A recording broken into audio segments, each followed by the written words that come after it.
खाथ्राखालै लामाया दाबो गथ'फ्रा स्कुलाव थांनायाबो नै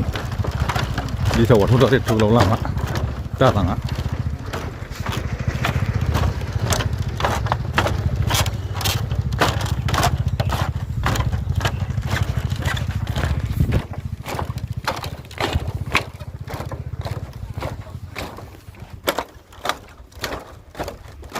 बाइकनिफ्राय ओंखारदों लोगोआ सालायलांग्रोबाय नै दैया दैनि खारलाबो जाया बेजों बाइक नङाबा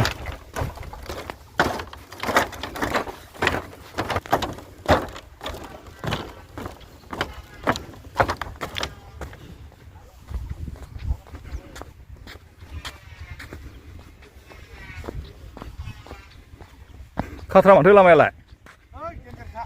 देन्जार रालाङा बैजोंबो हनै खुरखालांजोब्बाय ना बैनो मोनदां ए न'सोमोन ए गैला जाबाय